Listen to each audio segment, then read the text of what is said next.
नमस्कार साथियों। आज के इस वीडियो में हम बात करने वाले हैं ज्योतिष के एक ऐसे सिद्धांत के बारे में जो कि फलित करते समय यानी कुंडली एनालिसिस करते समय अति महत्वपूर्ण माना जाता है। साथियों, अगर इस नियम के बिना हम कुंडली का एनालिसिस करते हैं तो हमारा प्रिडिक्शन, हमारा एनालिसिस गलत साबित हो सकता है, हमारा एनालिसिस गड़बड़ा सकता है, यानी हमें सटीक परिणाम प्राप्त नहीं होंगे। इसलिए इस नियम को लगाना अति महत्वपूर्ण है जब हम फलित करते हैं। साथियों, इस नियम का नाम है भावात भावम का सिद्धांत। आज के इस वीडियो में हम इसे डिटेल में समझने का प्रयास करेंगे। मैं आपका अपना ज्योतिष मित्र अमनदीप सिंह आपका स्वागत करता हूं आपके अपने YouTube चैनल निर्मल एस्ट्रोलॉजी पर।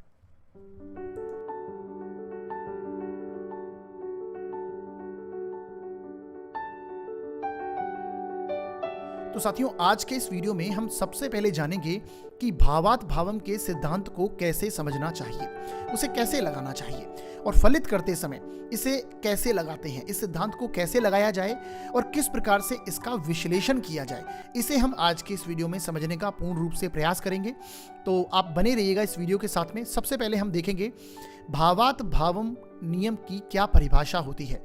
यानी भावात भावम का जो अर्थ है वह है भाव से भाव तक की दूरी। यानी कुंडली में हम जिस भाव को एनालिसिस करना चाहते हैं, जिस भाव के प्रभाव को जानना चाहते हैं, उस भाव से उतनी ही दूरी पर स्थित जो भाव होगा उसका भी एनालिसिस करना आवश्यक होगा, उसे भी देखना उतना ही आवश्यक होगा। एग्जाम्पल के लिए समझिए, अगर हम कुंडली में आपके सामने एक खाली जन्म पत्रिका आपको नजर आ रही है, इसमें हम पंचम भाव पर हमारा कर्सर है, इस स्थान को हम एनालिसिस करना चाहते हैं। पंचम भाव किस चीज़ों का है? पंचम भाव आपके संतान का है, आपके शिक्षा का भाव है, आपके विजडम का भाव है, बुद्धि का भाव है। इसे ज्ञान का स्थान कहा जाता है। इसी के साथ शेयर मार्केट, लॉटरी, सट्टे, इसका स्थान भी पंचम भाव को कहते हैं। तो पंचम भाव का जो कारक है, इसके प्रभाव को जानने के लिए पंचम से पंचम स्थान जो होगा उसे भी देखना आवश्यक होगा। तो पंचम से पंचम स्थान एक बार हम गिनेंगे, ये पहला, दूसरा, तीसरा, चौथा, पांचवा। यानी पंचम से जो पंचम स्थान आया वो नवम भाव आया। तो नवम भाव से भी हम शिक्षा को देखेंगे, हमारे ज्ञान को, लर्निंग को देखेंगे। हमारे शेयर मार्केट, लॉटरी, सट्टे का स्थान है, हमारी संतान का स्थान अगर कहें तो भी हम नवम भाव को भी देखना हमें उतना ही आवश्यक होगा पंचम भाव के प्रभाव के लिए। इस प्रकार से इसे लगाते हैं। अब एक एक करके सभी भावों के लिए इस नियम को लगाने की कोशिश करते हैं और समझते हैं। साथियों, आपको स्क्रीन पर एक टेबल दिखाई दे रही होगी जो कि भावात भावम के नियम को समझाती है, यानी भाव से भाव की दूरी को ये बतलाती है। साथियों, मान लीजिए आपको किसी की कुंडली में फर्स्ट हाउस को देखना है, पहले भाव के बारे में जानना है। तो पहला भाव किसे दर्शाता है? आपकी पर्सनैलिटी को, आपके व्यक्तित्व को दर्शाता है। वो भावात भावम नियम का अगर हम फर्स्ट हाउस के लिए लगाएंगे तो प्रथम से प्रथम स्थान पहला घर ही आएगा। यानी पहले भाव से अगर हम एक गिनेंगे तो पहले भाव में ही एक आएगा। तो यानी कि फर्स्ट हाउस ही व्यक्तित्व को दर्शाएगा। भावात भावम नियम के हिसाब से पहला घर ही यहाँ पर बनेगा। अगर हम भावात भावम नियम को सेकंड हाउस के लिए लगाते हैं, और सेकंड हाउस किसका है? आपका धन स्थान कहलाता है। तो मान लीजिए किसी की जन्म पत्रिका में हमें धन को देखना है, तो उसके लिए हमें द्वितीय से द्वितीय स्थान यानी कि तीसरा भाव यहाँ पर निकल कर आएगा। तो द्वितीय से द्वितीय स्थान कौन सा होगा? तीसरा स्थान होगा। और तीसरा स्थान किसका है? पराक्रम का स्थान है। तो आपको जीवन में धन प्राप्त करने के लिए डेफिनेटली पराक्रम को भी देखना उतना ही आवश्यक है। अगर इसे इस तरह से समझें कि हमें धन कमाने के लिए पराक्रम की आवश्यकता है। मान लीजिए किसी व्यक्ति को पैतृक संपत्ति के रूप में धन अर्जित हो जाता है, परंतु उस पैतृक संपत्ति को यदि वो बढ़ाएगा तो उसे साहस की आवश्यकता होगी, एक पराक्रम की आवश्यकता होगी। तो इसलिए धन की स्थिति को जांचने के लिए हमें सेकंड हाउस के साथ साथ में थर्ड हाउस को भी देखना उतना ही इंपॉर्टेंट है। धन की स्थिति यानी आर्थिक रूप से हमें स्थिति को देखना है तो सेकंड हाउस के साथ में थर्ड हाउस इंपॉर्टेंट बन जाता है। ये भावात भाव नियम कहता है। इसी प्रकार अगर हम इस नियम को तीसरे स्थान के लिए लगाते हैं तो थर्ड से थर्ड हाउस कौन सा आएगा? पांचवा भाव आएगा। यानी तीसरे से तीसरा स्थान पांचवा स्थान निकल कर आता है। तीसरा भाव आपका पराक्रम का स्थान, जैसा कि मैंने बताया था। और आपका पंचम भाव आपकी बुद्धि का स्थान है, आपकी विजडम है, यानी आपकी बौद्धिक क्षमता कितनी है उसका स्थान है ये। तो यदि आप पराक्रम सही डायरेक्शन में करेंगे, सही दिशा में करेंगे, अपने पराक्रम को, अपने साहस को आप जस्टिफाई करेंगे, तभी आपका पराक्रम, साहस एक सही दिशा में होगा। तो उसके लिए हमें तीसरे स्थान के साथ साथ पंचम स्थान को भी देखना उतना ही आवश्यक है थर्ड हाउस के लिए। तीसरा स्थान क्रिएटिविटी को भी दर्शाता है, तो पंचम स्थान भी आपका क्रिएटिविटी को दर्शाता है। ये भावात भावम नियम कहता है तीसरे से तीसरे स्थान को देखेंगे हम, ये थर्ड हाउस की स्थिति है। इसी प्रकार अगर किसी की कुंडली में हम सुख की कल्पना करते हैं तो उसके लिए चतुर्थ से चतुर्थ स्थान, अगर आप यहाँ से काउंट करेंगे 1 2 3 4, चौथे से चौथा स्थान कौन सा आएगा? सप्तम भाव आएगा। तो सप्तम भाव के लिए, सप्तम भाव को भी यानी सुख के लिए हमें सप्तम भाव को भी देखना उतना ही आवश्यक है। इसे आप इस तरह से समझ सकते हैं कि जीवन में सुख की प्राप्ति, मानसिक शांति की प्राप्ति, भौतिक सुखों की प्राप्ति कब होती है? जब हमें कहीं ना कहीं हमारा विवाह होता है और विवाह के साथ हमारा जीवन साथी के साथ जो हमारा व्यवहार है, अगर उससे हमारी जीवन में मधुरता रहती है संबंधों में, तो डेफिनेटली हमें सुख की प्राप्ति अवश्य होती है। ये इस प्रकार को भी जस्टिफाई करता है। तो यानी चतुर्थ से चतुर्थ स्थान जो आएगा वो 7वां स्थान आएगा। तो हमें सप्तम भाव को भी देखना सुख के लिए, अपने भौतिक सुखों के लिए, मानसिक शांति के लिए हमें देखना आवश्यक है चतुर्थ से चतुर्थ स्थान। इसी प्रकार अगर हम पंचम भाव की बात करें तो पंचम से पंचम स्थान आता है नवम भाव। यानी कि यदि हम अपनी बौद्धिक क्षमता की बात करें, हमारे ज्ञान की, हमारे संतान की बात करें तो हमें पंचम भाव को देखते हैं। पंचम से पंचम स्थान कौन सा आएगा? अगर यहाँ से गिने 1 2 3 4 5, यानी नवम भाव आएगा। तो हमें नवम भाव को भी देखना उतना ही इंपॉर्टेंट है पंचम भाव के लिए। अगर पंचम भाव को देखते हैं तो हमें नवम भाव को भी देखना उतना ही इंपॉर्टेंट बन जाता है।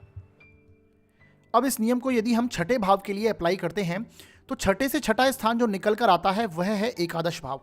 यानी किसी भी व्यक्ति के जीवन में यदि हम रोग की बात करते हैं, ऋण और उसके शत्रुओं की बात करें, तो उसके लिए हमें छठा भाव देखना आवश्यक होता है। भावात भावम नियम कहता है कि छठे से छठा स्थान भी देखें, यानी कि लाभ स्थान, आपका 11th हाउस, 11वां स्थान, जिसे हम लाभ स्थान कहते हैं, जिसे आय का स्थान कहा जाता है और जो इच्छा पूर्ति का स्थान भी है। तो आपके जीवन में जितनी इच्छाएं अधिक होंगी, यानी इस संसारिक सुख के प्रति जितनी इच्छाएं आपकी अधिक हैं, उतना ही आपको रोग होने की संभावनाएं अधिक बनती है, क्योंकि आज का परिवेश ही कुछ इस प्रकार का है। जितनी आप लग्जरी लाइफ जीते हैं उतने ही आप रोग की ओर बढ़ते हैं। जितने आप अमीर हैं, यानी जितनी आपकी अच्छी इनकम है, आपका धन की प्राप्ति आपकी जितनी अधिक है, उतना ही आपकी लेविश लाइफ होती जाती है और कहीं ना कहीं आपको रोग की होने की संभावनाएं प्रबल होती जाती हैं। इसी प्रकार इनकम अगर अच्छी है तो आपको ऋण आप कम लेंगे। आपके सोशल कॉन्टैक्ट अगर अच्छे हैं, क्योंकि 11th हाउस आपकी कुंडली में सोशल कॉन्टैक्ट्स का स्थान है, आपके मित्रों का स्थान कहा गया 11वां स्थान। तो यदि आपके संबंध अच्छे हैं तो डेफिनेटली आपकी शत्रुता कम होगी। ये उन स्थितियों को दर्शाता है। इस प्रकार से आप इसे रिलेट कर सकते हैं। तो छठे भाव को परिणामों को देखने के लिए हमें छठे भाव के साथ साथ आपको 11वें स्थान को भी देखना उतना ही इंपॉर्टेंट है। अब यदि बात करते हैं हम सप्तम भाव के बारे में, तो सप्तम भाव के लिए नियम को यदि लगाएं तो सप्तम से सप्तम स्थान निकल कर आता है पहला भाव। यानी आपके जीवन में यदि हम वैवाहिक संबंधों की बात करें कि वैवाहिक संबंध किस प्रकार के होंगे, तो उसके लिए सप्तम स्थान को देखने के साथ साथ में आपको फर्स्ट स्थान को, यानी कि पहले स्थान को, लग्न को देखना भी उतना ही इंपॉर्टेंट है, क्योंकि आपकी जैसी ऊर्जा है, आपकी जो एनर्जी लेवल है, उसी प्रकार का आपके जीवन साथी का एनर्जी लेवल भी होगा, तभी आपका संबंध है। ये वो स्थितियां बनती हैं जीवन में। आप उसी पार्टनर को चुनते हैं जो कि आपके लेवल का है, आपकी एनर्जी लेवल को मैच करता है। और जब भी वैवाहिक संबंधों में कटुता आती है, परेशानी आती है, कोई ना कोई संबंध विच्छेद होने की संभावना बनती है, तो उसके लिए आपको सप्तम स्थान के साथ साथ आपको लग्न को भी देखना है, फर्स्ट हाउस को भी देखना इंपॉर्टेंट बनता है, क्योंकि एक हाथ से कभी ताली नहीं बजती। यानी कि अगर विवाद है तो कहीं ना कहीं उसमें दोनों इन्वॉल्व हैं। तो इसलिए आपको लग्न को भी देखना है और सप्तम स्थान, आपके जीवन साथी के स्थान को भी आपको देखना आवश्यक है। ये भावात भाव नियम कहता है। इसी प्रकार यदि अष्टम भाव की बात करें तो अष्टम से अष्टम स्थान निकल कर आता है तीसरा भाव। यानी अष्टम भाव जो कि आयु और मृत्यु का स्थान माना जाता है।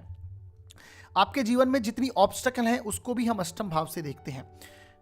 तो अष्टम भाव से जो अष्टम स्थान निकल कर आता है वो है तीसरा भाव, यानी आपका पराक्रम स्थान। आप पराक्रम स्थान यानी थर्ड हाउस से हम हमारी हॉबीज को भी देखते हैं। आपकी हॉबी क्या क्या है, आपकी हैबिट कैसी है, आपकी आदतें क्या हैं। तो यदि आपकी हैबिट्स ही गलत हैं, बैड हैबिट्स अगर आपकी हैं, तो कहीं ना कहीं आपको नेगेटिव स्थिति बनेगी। और वहीं आपकी आदतें अगर अच्छी हैं तो डेफिनेटली आप एक्सरसाइज करते हैं, आप एडवेंचर करते हैं, आप प्रॉपर तरीके से घूमने जाते हैं तो डेफिनेटली आपकी आयु आपको अच्छी प्राप्त होगी। इसी प्रकार आपकी बैड हैबिट्स हैं, आपको ड्रिंकिंग हैबिट्स हैं, स्मोकिंग की हैबिट्स हैं, तो वहीं पर आपको ये इसके नेगेटिव परिणाम प्राप्त होंगे। इसे आप इस तरह से कनेक्ट कर सकते हैं। यदि जीवन में व्यक्ति अपनी स्किल के साथ, अपनी हॉबी के साथ कनेक्ट रहता है तो कहते हैं डेफिनेटली वह जीवन में अकेला कभी नहीं पड़ता। विपरीत परिस्थिति में भी उसका साथ उसके स्किल्स और उसकी हॉबी देती हैं। तो ये वो स्थितियां हैं, इसे आप इस तरह से कनेक्ट कर सकते हैं। तो भावात भावम नियम के अनुसार अष्टम से अष्टम स्थान तीसरा स्थान है। अब बात करते हैं नवम भाव के बारे में। तो नवम से नवम स्थान जो निकल कर आएगा वह पंचम स्थान आता है। यानी आप यदि आपके भाग्य की अगर आप बात करते हैं तो आपको आपके पुराने जन्म के कर्म जो हैं, आपके पूर्व जन्म के जो आपके कर्म हैं उसे भी देखना आवश्यक है। तो भाग्य का बनना पंचम भाव से सीधा सीधा कनेक्ट होता है, क्योंकि नवम से नवम स्थान जो निकल के आएगा, यहाँ से अगर आप काउंट करेंगे 1 2 3 4 5 6 7 8 और ये नवम स्थान आएगा। तो यानी कि नवम से नवम पंचम भाव आएगा। आपके ज्ञान के दम पर, आपके बुद्धिमत्ता के दम पर, आपकी बौद्धिक क्षमता के दम पर आप अपना भाग्य निर्धारित करते हैं। आपके पूर्व जन्म के कर्म जो हैं वो आप जीवन में भाग्य बनाकर लेके आए हैं अपना। इसे आप इस तरह से कनेक्ट कर सकते हैं। और ये ऐसे दो भाव हैं जो कि एक दूसरे के पूरक हैं। यानी कि अगर हम पंचम से पंचम देखें तो नवम आता है और नवम से नवम देखें तो पंचम आता है। यदि हम संतान की बात करते हैं तो हमें संतान प्राप्ति के लिए नवम स्थान को भी देखना बहुत आवश्यक है। ऐसे मैंने बहुत से केस देखे हैं जिनकी कुंडली में पंचम भाव पीड़ित है परंतु नवम भाव बहुत मजबूत अवस्था में उन्हें संतान की प्राप्ति हुई है। ये वो स्थितियां हैं। अगर आपका नवम भाव मजबूत है तो आप हायर एजुकेशन प्राप्त करते हैं, अच्छी शिक्षा प्राप्त करते हैं। ये उन स्थितियों को दर्शाता है। तो नवम से नवम स्थान भी आपको जो निकल कर आएगा वो पंचम स्थान आएगा, ये देखना आवश्यक है। अब हम बात करते हैं दशम से दशम स्थान यानी दशम भाव के बारे में, जो कि सप्तम स्थान बनता है। यदि हम भावात भावम नियम को दशम भाव के लिए लगाएं, दशम भाव आपका कर्म का भाव है, आपका कार्य क्षेत्र कहलाता है दशम भाव। तो यदि हम कार्य क्षेत्र की बात करेंगे तो उसके लिए हमें दशम से दशम स्थान जो निकल कर आएगा वह आएगा सप्तम स्थान। सप्तम स्थान से हम व्यापार को भी देखते हैं। तो डेफिनेटली आपके कार्य क्षेत्र में आप रोजमर्रा में जिन व्यक्तियों से मिलते हैं, रोजमर्रा में जिन व्यक्तियों से डील करते हैं, जो आपकी डीलिंग है उसका स्थान है 7th हाउस। पब्लिक डीलिंग का स्थान 7th हाउस है। तो आपके किस प्रकार का व्यवहार है लोगों के साथ में, ये आपका कार्य क्षेत्र को निर्धारित करता है, क्योंकि व्यापार तभी चलता है जब आपका व्यवहार अच्छा है। ये सीधी सी बात है। तो डेफिनेटली कार्य क्षेत्र के लिए आपको सप्तम स्थान को देखना आवश्यक है, ये भावात भावम नियम कहता है। और वैसे भी सप्तम स्थान को हम व्यापार का स्थान कहते हैं। आपके कर्म कैसे होंगे इसे निर्धारित करता है ये। इसी प्रकार अगर हम भावात भावम नियम को एकादश भाव के लिए लगाएं तो 11वें से 11वां स्थान जो निकल कर आएगा वो नवम भाव आएगा। यानी कि लाभ का स्थान जो है आपके जीवन में, यदि आपको लाभ को देखना है, आपकी इनकम को देखना है, आय को देखना है कि किसी व्यक्ति की इनकम कितनी है, उसके लिए आपको भाग्य भाव को देखना इंपॉर्टेंट है। नवम भाव को भी देखना आवश्यक है, क्योंकि 11वें से 11वां स्थान जो निकल कर आएगा, अगर हम यहाँ पे से काउंट करेंगे तो 11वें से 11वां स्थान आपका भाग्य स्थान निकल कर आएगा। अगर आप इसे देखते हैं तो वो भाग्य जो कि आपके लाभ में वृद्धि करे, ऐसा भाग्य आपका हो, ये दर्शाता है। यदि आपका भाग्य कमजोर है तो डेफिनेटली आपको इनकम में समस्या आने वाली है। इसे आप इस तरह से कनेक्ट कर सकते हैं। अब अगर आगे बढ़ें और बात करते हैं हम द्वादश भाव के बारे में, यानी 12वें स्थान के बारे में यदि बात करें, उसके लिए नियम लगाएं तो 12वें से 12वां स्थान निकल कर आएगा एकादश भाव। यदि आपको किसी के खर्चे देखने हैं, क्योंकि 12वां स्थान व्यय का स्थान है, कि उसके कितने एक्सपेंडिचर हैं, कितना व्यय है, तो उसके लिए व्यय तभी होगा, खर्चा तभी होगा जब आपकी इनकम होगी। तो डेफिनेटली एकादश भाव को देखना होगा। आपकी इनकम कितनी है उसके ही अनुसार आपका व्यय होगा। ये वो स्थितियाँ बनती हैं। तो आपको भावात भावम नियम के अनुसार द्वादश भाव के परिणामों को देखने के लिए एकादश भाव को देखना आवश्यक है। दोनों स्थानों को देखना आवश्यक है, एक ही स्थान को नहीं देखना है। अब मान लीजिए इसे किस तरह से आप इसका रिजल्टेंट निकालेंगे। किसी भी व्यक्ति के लिए अगर हम मान लीजिए इसी भाव की बात करते हैं, यदि हम खर्चों की बात करते हैं कि उसके जीवन में खर्चे कितने हैं, एक्सपेंडिचर उसके कितने हैं, अगर 12वां स्थान मजबूत अवस्था में है तो आप कह सकते हैं खर्चा व्यक्ति के पास तभी होगा जब उसकी इनकम अच्छी होगी। सीधी सी बात है। यही कारण है कि शुक्र का 12वें भाव में बैठना हम राजयोग मान लेते हैं। 12वें स्थान में अगर शुक्र जैसा प्लेनेट है तो ऐसा व्यक्ति बहुत ही अपने सुखों पर खर्च करने वाला होता है। तो ये राजयोग के समान ही है, लग्जरी लाइफ जीने वाला होता है। तो ये वो स्थितियां हैं। तो 12वें स्थान के लिए आपको कैसे देखना है, 12वें स्थान को देखिए, कितना मजबूत है, यानी इसका जो स्वामी होगा, यहाँ पर जो राशि लिखी हुई होगी, मान लीजिए यहाँ पर 8 नंबर लिखा है तो मंगल की राशि हुई, तो मंगल कुंडली में कहाँ पर बैठे हैं, कितनी मजबूत अवस्था में है, उच्च के होकर बैठे हैं, स्वग्रही हैं, नीच के हैं, इन स्थितियों को देखिए, वह निर्धारित करेगा कि आपका 12वां भाव कितना मजबूत है। 12वां भाव मजबूत हो और यदि 11th हाउस भी मजबूत है, 11वां भाव भी मजबूत है, यहाँ जो 11वें भाव में राशि आएगी जी, क्योंकि यहाँ पर 7 नंबर आएगा, अगर यहाँ पर 8 नंबर है तो शुक्र की पोजीशन को देखिए, शुक्र कितनी मजबूत अवस्था में है। यदि शुक्र भी मजबूत अवस्था में, मान लीजिए 11वें हाउस में ही है, तो ये दोनों स्थितियां मजबूत होगी। आप कह सकते हैं कि अच्छा इनकम भी है और अच्छे उसके खर्चे भी हैं। इसी प्रकार यदि हम सेकंड हाउस का एग्जांपल लेते हैं, यानी किसी भी व्यक्ति के जीवन में यदि हम धन की स्थिति को समझना चाहते हैं, तो मान लीजिए सेकंड हाउस पीड़ित अवस्था में है, यानी सेकंड हाउस कमजोर स्थिति में है, सेकंड भाव का स्वामी कहीं ना कहीं कमजोर स्थिति में है और पाप ग्रहों की दृष्टि सेकंड हाउस पर है, तो सेकंड हाउस कमजोर स्थिति में है। परंतु थर्ड हाउस का स्वामी है वो मजबूत अवस्था में है और तीसरा भाव बली स्टेज में है, तो कहीं ना कहीं हम कह सकते हैं कि व्यक्ति पराक्रम कर जीवन में धन अर्जित करेगा।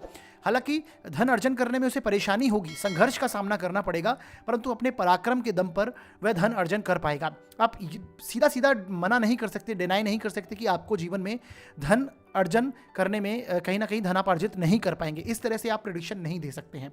ये उन स्थितियों के लिए हमें थर्ड हाउस को भी देखना इंपॉर्टेंट है, ये भावात भावन नियम कहता है। इसी प्रकार मान लीजिए अगर थर्ड हाउस कमजोर अवस्था में है और सेकंड हाउस बली अवस्था में है, यानी कि सेकंड हाउस मजबूत अवस्था में, तो आप कहेंगे कि व्यक्ति जीवन में धन तो व्यक्ति के पास होगा, परंतु उस धन की वृद्धि वो अपने पराक्रम और साहस के दम पर नहीं कर पाएगा, यानी उसी का वो भोग करेगा जो उसे मिला है पहले से, उसका वो भोग करेगा और कहीं ना कहीं उसके लिए वो ज़्यादा पराक्रम और साहस नहीं दिखा पाएगा। जितना उसके पास धन है वो उसी रूप में मात्रा में आता रहेगा, उसकी वृद्धि करने का वो नहीं सोचेगा। ये ऐसे इस तरह से आप इसे समझेंगे। और दोनों मजबूत अवस्था में हैं तो डेफिनेटली व्यक्ति के पास उसकी फाइनेंशियल स्टेज बहुत अच्छी स्थिति में होगी।